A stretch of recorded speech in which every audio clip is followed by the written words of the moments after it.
السلام عليكم ورحمة الله وبركاته. طبعا انتوا عارفين الأسعار الأيام دي غالية، واللحمة طلعت فوق قوي، وما عادش نستطيع إن احنا نجيبها.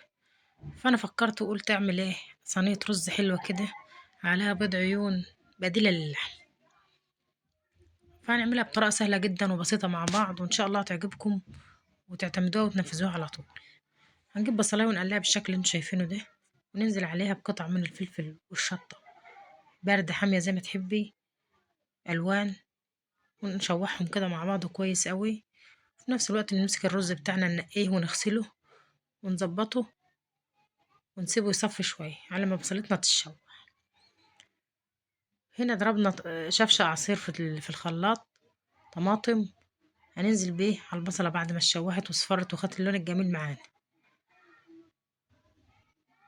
نسيبها بقى تتسبك مع نفسها شوية، بس هنحط لها شوية بهارات كده، تشكيلة زي ما تحبي حط لها وملحها نظبط حدقها برضو. ولو وصلت معايا لحد هنا فضلا وليس أمرا اشترك معايا في القناة، حطولي اللايك وفعلي زر الجرس عشان يوصلك مني كل جديد. ونهدي شوية على التسبيكة بتاعتنا علشان ايه ما تنحرقش. ونجيب الرز بعد ما غسلناه كويس وصفناه علشان ايه ننزل بيه على التسبيكة بتاعتنا الجميلة دي. ونجيب الأول ورقة لورا نحطها عليه، اللورا ديت بتخليه ريحته جميلة قوي وطعمه حلو، ورقة واحدة بس. وننزل بالرز على التسبيكة بتاعتنا ونشوحه كويس قوي لحد ما يشرب التسبيكة ديت ويبقى لونه أحمر وجميل بلون التسبيكة. نتنينا نشوح فيه يا حبايبي لحد ما ياخد اللون المناسب بالشكل اللي انت شايفاه ده. كده هنسيبه كمان 5 دقايق كده يتشوح على نار هادية خالص. يا ست بلاش 5، خليهم دقيقة دقيقتين زي ما تحبي، وقت ما تلاقيه اتشوح معاكي ونشف بالشكل ده يبقى كده خلاص ده المطلوب. وننزل عليه بشوية المية بقى اللي هنزود بيهم، أو شوية الشوربة، أو زي ما انت تحبي حط. نزوده بالشكل اللي انت شايفاه ده، لأنه محتاج كمان شوية عقد نزوده، مش محتاج خلاص كفاية. أنا لقيته محتاج فهحط كمان شوية. لما يبقى مسقسق وعقد هو ياما كده، هو بيحب العقد الياما، بيبقى حلو أوي، ولادك هيحبوه ويعشقوه وهيقولك اعملوا لنا كل يوم يا ماما منه.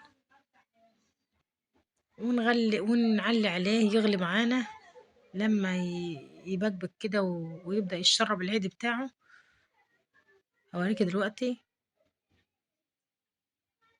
اهو، هنا بدأ هو يشرب العقد شوية شوية في شوية، بيشرب العقد بتاعه.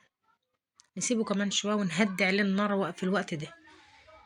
أول ما يبدأ يشرب كده عقده نروح مهدين عليه النار، نهدي عليه النار يا دوبك شمعة صغيرة، ونسيبه لحد ما يشرب كل العقد بالطريقة اللي انت شايفاها دي، ويبقى بالشكل ده.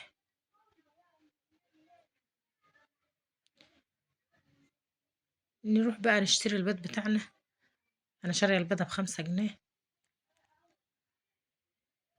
بس ده بيض بلدي شاريها الواحدة ب5 جنيه، بتاع الدكان ب6. ونعمل كده عيون عيون كده في قلب الصينية بتاعتنا، وكل بيضة ننزل بيها في عين.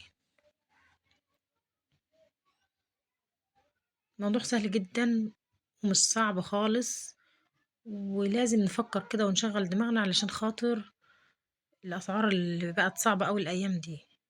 ونهدي عليه ونغطي عليه ونسيبه يستوي مع نفسه ويطلع معانا بالشكل الجميل ده.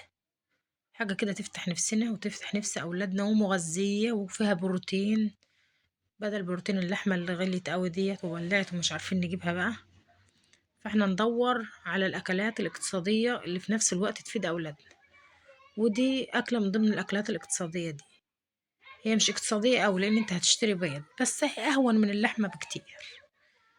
يا رب أكون عجبتكم، والسلام عليكم ورحمة